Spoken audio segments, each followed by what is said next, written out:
Nihoyat xonaga kirib nima uchun kelganini eslolmaydiganlar uchun maxsus qurilma chiqdi. Ilgari siz buyumlaringizni yo'qotib yoki muhim suhbatlarni unutib qiynalardingiz. Lekin endi bularning barchasi o'tmishda qoldi. Luki bilan tanishing. U tom ma'noda sizni tashqi xotirangizga aylanadi. Mikrofon va hech qachon uxlamaydigan neyrotarmoq joylashgan. Siz uni shunchaki magnit yordamida kiyimingizga taqib qo'yasiz va u dunyoni 24 soat sizning ko'zingiz bilan ko'radi. Masalan, kalitlarni yo'qotdingizmi? Butun uyni ostin-ustun qilish shart emas. Shunchaki tugmani bosib, "Luki, kalitlarim qani?"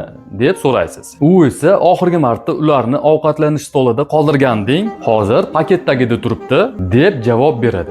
Luki har bir suhbatingizni eslab qoladi. Do'stingiz tavsiya qilgan vitaminlar nomini esingizdan chiqardingizmi? Sun'iy intellekt 1 soniyada tarixdan bu ma'lumotni sizga topib beradi. Lekin eng zo'r jihati blogerlar uchun maxsus bonus. Kun yakunida Lukidan vlog tayyorlab ber deb so'rashingiz mumkin. Va u kunning eng sara lahzalarini avtomatik ravishda tayyor montaj qilib, video qilib beradi. Ijtimoiy tarmoqlarni yuritishga erinadiganlarga ideal yechim. Agar ma'lumot qiziqarli bo'lgan bo'lsa, obuna bo'lishni unutmang.